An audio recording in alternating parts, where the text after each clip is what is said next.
होंगे नहीं देखे होंगे, क्योंकि जीव को ये याद नहीं है कि जीव किस योनि से कैसे कर्म करके कैसा कर्ज लेके इस संसार में प्रकट हुआ है। परंतु ये बात सत्य है कि प्रभु के विधान में ये बात है कि जो इंसान जैसा कर्म करता है वैसा फल पाएगा। प्यारी सत्संग जी, राधा स्वामी जी, जो आज का सत्संग का विषय है उसमें महाराज जी ने बताया कि इंसान को इंसानियत का चोला मिला है तो उसके अपने जीवन के प्रति और दूसरों के प्रति क्या फर्ज है। और महाराज जी ने कुछ ऐसी बातें बताई है जिन्हें अगर इंसान अपने जीवन में अपना ले तो उसका जीवन सार्थक और सफल बन सकता है। तो कृपया आप सत्संग को पूरा सुनिए और महाराज जी की बातों को अपने जीवन में अवश्य उतारिए और सत्संग को बड़ी गहराई से सुनिए। राधा स्वामी। होंगे नहीं देखे होंगे, क्योंकि जीव को ये याद नहीं है कि जीव किस योनि से कैसे कर्म करके कैसा कर्ज लेके इस संसार में प्रकट हुआ है। परंतु ये बात सत्य है कि प्रभु के विधान में ये बात है कि जो इंसान जैसा कर्म करता है वैसा फल पाएगा। ये हमारे मनीषियों ने, ऋषियों ने, संतों ने, महापुरुषों ने, जिन्होंने भक्ति करके प्रभु की प्राप्ति करके इन चीज़ों को जब पाया तो इस जीव के कल्याणार्थ उन्होंने ये बात बताई।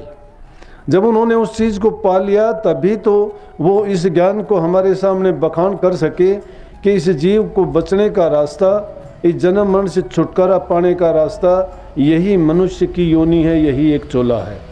नहीं तो चार खान में ये जीव भटकता भटकता कभी ऊंची योनि में गया, कभी नीची योनि में गया, कभी इसका पानी में जन्म हुआ तो कभी मिट्टी पसीने से हुआ, कभी जेरों में लिपटा रहा तो कभी अंडों में पैदा हुआ। जीव का जन्म मरण नहीं छूटा, लेकिन ये दुख सुख भोगता हुआ, धक्के खाता हुआ, इसको बहुत अच्छे जन्मों के पुण्य कर्म मिलने के कारण इंसान का चोला मिला। इंसान का चोला मिला, लेकिन फिर भी उसकी महत्ता नहीं समझी। इसने जो काम किए अच्छे किए, लेकिन फिर भी प्रभु की भक्ति ना करने के कारण और किसी गलती खोटे कर्म करने के कारण कई जीवों को आपने देखा होगा कि दुनिया में आते हैं और उनको कैसे कैसे दुख और कष्ट भोगने पड़ते हैं। किसी के हाथ नहीं, किसी की आंख नहीं, कोई चल नहीं सकता, कोई देख नहीं सकता, किसी के कुछ नहीं। ये दुनिया का खेल है। इस दुनिया में जो जीव जैसा कर्म करता है वैसा फल भी उसको मिलता है। लेकिन जिनके पास सारी चीज़ हैं, जिनके पास आंखें हैं, हाथ हैं, पाँव हैं, ज्ञान है, समझ है, अच्छा तंदुरुस्त शरीर है, सब कुछ करने के लायक है, और फिर भी वो इंसान बुरे कामों में पड़ के अपने अगत के लिए, आगे के लिए, अपने भविष्य को बिगाड़ लेता है। वो खोटे कर्म कर करके ऐसा कर्ज सिर पर चढ़ा लेता है कि जिसको भोगने के लिए उसको या तो सजा के रूप में नरकों में जाना पड़ेगा, या अगर दुनिया में आया तो या तो योनि उसको गंदी मंदी मिलेंगी। अगर उसको इंसान का चोला मिल भी गया तो कोडी कंगला भिखारी, दुखी, बीमार, रोगी बन के आया तो पूरी जिंदगी तड़पते हुए अपने जीवन को ऐसे ही गुजार देगा, उसको क्या मिलेगा। इसलिए संतों के सत्संग में पापी से पापी जीव जाके भी समझ जाते हैं। कितने ऐसे आपको उदाहरण मिलेंगे। इसका हमारा इतिहास गवाह है कि जिन्होंने सत्संगति की, बड़े बड़े पापी, बड़े बड़े जो रोजाना जीव हिंसा करते थे, इंसानों को भी नहीं बख्शते थे, अपना पेट पालने के लिए बड़े से बड़े पाप जुल्म करते थे, आज भी हम देखते हैं। लेकिन अब तो वो ज़माना नहीं है। नहीं तो डाकू थे, ठग थे, लुटेरे थे, अपने पेट के कारण, अपने स्वार्थ के कारण जीव हिंसा करते हुए देर नहीं करते थे। इंसान को मारता था। जिसके दिल में दया नहीं है वो धर्म को क्या जानेगा। जो पाप कर्म और अच्छे कर्म में कोई फर्क नहीं करेगा, वो तो समझता है कि मुझे इंसान का चोला मिला है, ये संसार के भोग्य पदार्थ जितने प्राप्त हुए हैं ये भोगने के लिए हैं। अगर हम ये नहीं भोगेंगे तो इन पदार्थों का महत्व क्या है, ये बने किस लिए हैं। कुछ लोग ऐसी बातों को कह के उस सच्चाई से दूर चले जाते हैं और उन भोगों में ही अपना जीवन बिता देते हैं। लेकिन महापुरुष जब आते हैं, जिनको जीव चिताने होते हैं या जिन जीवों से विशेष काम लेना होता है, उनको तो वो किसी भी जगह जाके चेताते हैं। एक बार एक महात्मा जंगल से आ रहा था और वहाँ उसको एक डाकू मिला जो बहुत बड़ा डाकू था, लोगों को लूटता था, मारता था और उनसे जो कुछ मिलता था उसको छीन लेता था। तो जो कुछ उसको मिलता उसको लेके चला जाता। तो कहते हैं कि एक बार उसने एक ऐसे पहले तो इंसान का कत्ल कर दिया लूटने के मकसद से, और जब उसने लूट लिया और उसको देखा, उसकी जब तलाशी ली तो तलाशी में उसको 1 टका मिला जेब में। और उसे 1 टके को लेके वो बहुत पछताया और पछता के कहने लगा, मन में आदमी का सोया हुआ अंतःकरण कभी ना कभी जागता है, उसका किया हुआ पाप कर्म उसको कोसता है, उसकी जब ज्ञान की आंखें खुलती हैं तो कभी न कभी अपनी भूल को स्वीकार करता है वो।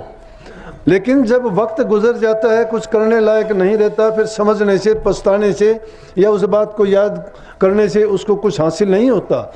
हाँ, इतनी बात जरूर है कि अगर पीछे के किए हुए बुरे कर्म, बुरी आदतों को इंसान अगर आगे के लिए सुधार ले, तौबा कर ले, तौबा करने का मतलब होता है कि जो कर्म भूल हुई है उस भूल को स्वीकार करके आगे ये वो अपने मन में संकल्प ले कि जो पीछे भूल हुई वो आगे से मैं कभी ऐसी नहीं करूँगा और ऐसे पाप कर्म से बचूंगा, तो वो बच जाता है और अच्छे रास्ते पे लग जाता है। परंतु जब वो घर दुखी होके गया और जाने के बाद उसने अपनी माँ से कहा, वो जाके खाट में लेट गया, उसकी माँ कहने लगी, बेटा क्या बात है, आज इतना उदास क्यों है? कहने लगे, माँ उदासी का कारण है, मैंने आज बहुत बड़ा जुल्म किया है कि मैंने एक इंसान को मारा और जब उसकी तलाशी ली तो उसमें 1 टका मिला। कुसंगत इंसान पर जब मिल जाती है तो जितना भी वो बदलने की कोशिश करता है वो कुसंग उस पर उल्टा ही वही अपना रंग फिर चढ़ा देता है। वो कहने लगी, बेटा इसमें तुझे इतना उदास होने की क्या बात है, क्या मिला तुझे? बोला कि 1 टका मिला और 1 टके के लिए मैंने इंसान की जान ले ली। बोला मुझे आज बहुत दुख है इस बात का। बोला चिंता करने की ज़रूरत नहीं। वो 1 टका लेके बाज़ार जाती है और बाज़ार में जाके वहाँ मछलियाँ खरीदती है। उस 1 टके की उसको 5-10 मछलियाँ मिल जाती हैं और वो लेके घर आती है, आके कहती है, बेटा देख तू तो 1 टके के लिए कहता है एक इंसान को मार के 1 ही जीव मारा, उसके लिए तू इतनी चिंता करता है, ये देख 1 टके में मैं कितनी मछलियाँ लेके आई हूँ। उस इंसान ने भी 1 टके में इतनी बेच दी हैं, तो तेरा पाप क्या मान्य रखता है? लेकिन बात सोचने की है कि उसको उस पाप कर्म से बचने का उसको जो अवसर मिला था, कुछ संगति ने वो अवसर नहीं आने दिया, उसको उल्टा ही उससे भी ज़्यादा पाप में धकेल दिया और उसको कह सुन के समझा बुझा के अपना ही ज्ञान जो पाप कर्म करने का था वो ज्ञान दे के उसको बुरी बातें उसके दिमाग में डाल के उसकी बुराई को उन्होंने शक्ति दे के और उभार दिया और कहने लगी कि तेरा कोई पाप कर्म नहीं है, उठ और अपना कर्म कर और खा पी आराम कर, आज नहीं कल मिल जाएगा। अपना कर्म है ये, अगर कर्म नहीं करेंगे तो हमारा पेट कैसे भरेगा? इंसान जब किसी को किसी रास्ते पे लगाता है तो पूर्ण रूप से उसको अपनी तरह की बातें जो वो जानता है वो पढ़ा के उसको उसी रंग में धकेल देता है। इसलिए इंसान अगर कुसंगति से बच जाता है, महापुरुषों ने तो कहा है कि दुष्ट संग ना दिए विधाता ताते भलकर नर की वासा। क्यों कही कि दुष्टों का संग मालिक ना देना, दुष्टों के संग से तो मुझे नरक में भेज देना, ताकि नरक की कोई अवधि होगी, कोई बुरे कर्म जब करते हैं, अच्छे कर्म करते हैं, हमें इनाम में स्वर्ग मिलता है या बैकुंठ मिलता है या राम इंद्र लोक मिलता है, तो उसकी भी अवधि है कि जितने हमने अच्छे कर्म किए हैं, जितना इनाम मिला है उस दिन के बाद वो भोगने के बाद फिर वापस आ जाएंगे। अगर सज़ा मिली है, नरकों में गए हैं, तो वो सज़ा भी पूरी होने के बाद फिर वापस आ जाएंगे, उनकी भी अवधि है। तो ये बात समझाने के लिए कही कि हमें चाहे दुष्ट का संग ना देना, चाहे नरकों में भेज देना, क्योंकि नरक की कभी तो अवधि खत्म हो जाएगी, लेकिन दुष्ट का संग उस अवधि को खत्म नहीं होने देगा, वो तो पाप पर पाप कर्म चढ़ा देगा। और ऐसी बातें उसके दिमाग में डाल दी गई, वो उस पाप कर्म को कभी नहीं छोड़ पाया, फिर उसी पाप में उसको धकेल दिया। लेकिन जब अच्छी संगति मिलती है, उसी पापी को एक दिन जब एक महात्मा उसको मिल जाता है, वो फिर पाप करने के उसी रास्ते पर जाता है। लेकिन अगले ही दिन जिसके नसीब में, किस्मत में लिखा है, वो किस्मत नसीब कौन है? कर्म करने की जो आज़ादी दी है वो तो इंसान करता है, लेकिन परमात्मा ने किसी को अगर सुधारना होता है, किसी से कोई काम लेना होता है, तो उसके लिए सारे इंतज़ाम प्रबंध सब के सब उसके हालात के मुताबिक मालिक बनाता है। इसीलिए इस बात को महापुरुषों ने कहा कि हिम्मत मर्द मदद खुदा। जब इंसान हिम्मत करता है तो मदद करने के लिए खुदा नहीं, प्रकृति की सारी शक्तियाँ उसके साथ आके लग जाती हैं। जिन्होंने भी मेहनत की, जिनके हौसले बुलंद थे, जो कुछ कर गुजरने के लिए संसार में खड़े हुए, उन्होंने करके देखा। और जो करने के लिए अपने काम में लगे तो उनको सफलता भी पक्की मिली। ये ना समझो कि कभी कोई इंसान कहता है अपने विचारों से खुद दुर्बल होकर बैठ जाता है, कभी कहता है कि मुझे ये रोग लग गया मैं मर ना जाऊं, कभी कहता है ये तकलीफ होगी मुझे ना हो जाए। तो ये दुर्बल विचारों के आदमी रोज़ाना मरते हैं, रोज़ाना बुराई सोचते हैं, लेकिन देखते हैं कि कुछ बिगड़ता ही नहीं। अगर ऐसा हो भी गा तो तुम्हारे पास कौन सी शक्ति है जो उसको रोक लेगी। जो चीज़ हमारे सामने है, जो पैदा हुआ है, वो अवश्य एक दिन संसार से जाएगा। फिर उसे मौत से डरने की ज़रूरत क्या है, जो अवश्य भावी है। जिस दिन पैदा हुए थे उसी दिन लिख दी गई थी। वो मौत कब रुकती है, किससे रुकी है? चाहे कोई कितने भी लाख कोशिशें करे, वो विधान का विधान है। जन्म मृत्यु लाभ हानि यश अपयश ये 6 चीज़ सारे के सारे विधाता के हाथ हैं, इंसान के हाथ में नहीं है। जब वो हमारे हाथ की चीज़ हमारे हाथ में है, कर्म करना, कर्म करके हम सब कुछ कर सकते हैं। कर्म करने की बात बताऊंगा अभी कि सावित्री की शादी सत्यवान के साथ हुई, लेकिन उसका भी कर्म लिख दिया गया था कि इतने दिन में तू विधवा हो जाएगी। परंतु उसने अपने योग शक्ति केवल से जान भी लिया था कि ये फलाना दिन फलाने टाइम पर मेरा पति मेरे से बिछुड़ जाएगा, इसकी मृत्यु हो जाएगी। लेकिन उसके इंतजाम के लिए उसने क्या किया कि जो चीज़ इंसान नहीं कर सकता वो काम सावित्री ने करके दिखा दिया, अपने तप केवल से, नाम केवल से, भक्ति केवल से और एक सच्चाई पे। वो किसी गुरु संत के पास नहीं गई, बल्कि एक पति धर्म को सच्चाई से निभाने के कारण जब धर्मराज भी उसके सामने आ गया, उसको भी उसने कह दिया कि तू मेरे पति को लेके नहीं जा सकता। और उसको भी अपनी बुद्धि से और अपनी शक्ति से ऐसा हराया कि उसको उसका पति उसके पास छोड़ के वापस जाना पड़ा। जो उसने वर मांगे सब के सब उसके वर उसको देने पड़े। तो ये बात साबित करती है जब एक इंसान ने जो काम कर दिया है वो दूसरा इंसान कर सकता है। लेकिन कमी किस चीज़ की है? हमारे विचारों की है, हमारे ख्यालात की है। हमारा चरित्र नहीं है। जब तक हम चरित्रवान नहीं हैं, हमारे विचार शुद्ध नहीं हैं, अच्छे ख्यालात नहीं हैं, अपने ख्यालात के कारण हम अपने आप को बर्बाद करते हैं। हमें वो शक्ति नहीं, भूले बैठे हैं हम। जब अपने आप को ही भूले बैठे हैं, परमात्मा के बाद इंसान का दूसरा दर्जा है, इसमें सारी शक्तियां हैं। आत्मा से परमात्मा कहते हैं, तो इंसान में सब शक्तियां हैं, वो ये करने लायक है। लेकिन इसको भूल पड़ी हुई है। किस प्रकार की भूल कि एक बार खेत में जमींदार अपने खेत को काट रहे थे। खेत को काटते काटते काम करने का तगाजा था। उन्होंने आगे भी अगली फसल बोनी थी। फसल काटते काटते काफ़ी टाइम जब उनको हो गया तो कहने लगे भाई काफ़ी देर होगी कि अंधेरा होने को आ गया, दिन छिप गई, अब संध्या होगी, चलो अगर संध्या और ज़्यादा हो जाएगी तो मुश्किल हो जाएगी। तो उसी खेत में एक शेर छुपा हुआ सुन रहा था। उसने बात सुनी कि संध्या का क्या जिक्र करते हैं इतने आदमी। बोला कि संध्या होगी तो हमें परेशानी हो जाएगी, चलो जल्दी चलते हैं। वो काम को छोड़ के चले गए। लेकिन उसी दिन क्या हुआ कि कुम्हार का गधा खो गया।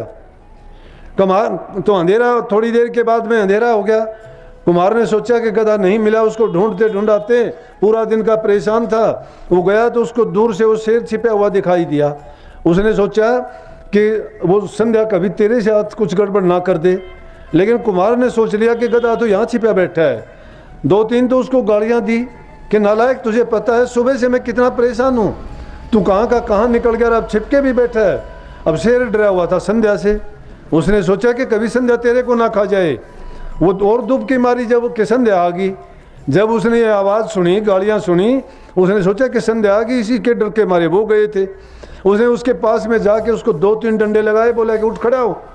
और वो बेचारा आगे आगे चल दिया। उसको 2-3 और लगाए और घर की तरफ लेके चल पड़ा। उसको घर में ले जाके पाँव से जाके बांध दिया। अंधेरे में उसने भी नहीं देखा। जब सुबह सूर्य उदय हुआ, रोशनी हुई और शेर ने देखा दूसरे गधे बंधे हुए हैं और उसने अपनी तरफ देखा कि मैं तो शेर हूँ। उसने मारा झटका उस रस्से को तोड़ा के और जंगल की ओर भाग गया। बोला कि नालायक, अपने आप को ही मैं गलत समझ बैठा कि वो क्या संध्या थी क्या नहीं थी, वो तो गधे थे। गधे को संध्या कहते हैं कि मैं उस अज्ञान के कारण, और देखो मेरी क्या हालत हुई, बेकार में उसने मेरी पीठ पर 5-7 डंडे ठोक दिए और मुझे कष्ट उठाना पड़ा वो अलग से। तो किस लिए कि जब तक वो अज्ञान था, अंधेरा नाम अज्ञान का है। इस जीव के साथ भी यही अज्ञान है। ये उस भ्रम को अपने मन में पाले हुए है। लेकिन जब इसको ज्ञान आ जाता है, समझ आ जाता है, अपने स्वरूप को जब ये समझ लेता है कि मैं परमात्मा रूप हूँ, मेरा दर्जा सब जीवों सबसे ऊंचा है और मैं वो काम कर सकता हूँ जो कोई दूसरा जीव नहीं कर सकता। मैं ही वो काम भक्ति का रास्ता अपना के इसका कल्याण कर सकता हूँ कि फिर जीवन में दोबारा ना आऊँ और इस जन्म मरण से छूट जाऊँ। जिसको हम कहते हैं कि अमर हो जाना, अमर उसको कहते हैं जो कभी मरता ही नहीं है। मरता कौन है? जो पैदा होता है। जब हम पैदा ही नहीं होंगे तो मरेंगे कैसे? इसलिए इस जन्म मरण के सिलसिले को खत्म करने के लिए वो भक्ति का मार्ग है, वो निवृत्ति का मार्ग है, प्रवृत्ति का मार्ग नहीं। प्रवृत्ति माया का, वो माया का खेल है। सत्संग को पूरा सुनने के लिए आपका बहुत बहुत धन्यवाद। हम आशा करते हैं आपने महाराज जी बातों को बड़े ध्यान से सुना होगा। कृपया महाराज जी बातों को अपने जीवन में अवश्य उतारिए ताकि आपका जीवन सफल हो सके। और अगर आपको सत्संग अच्छा लगा कमेंट में राधा स्वामी जरूर लिखे। राधा स्वामी।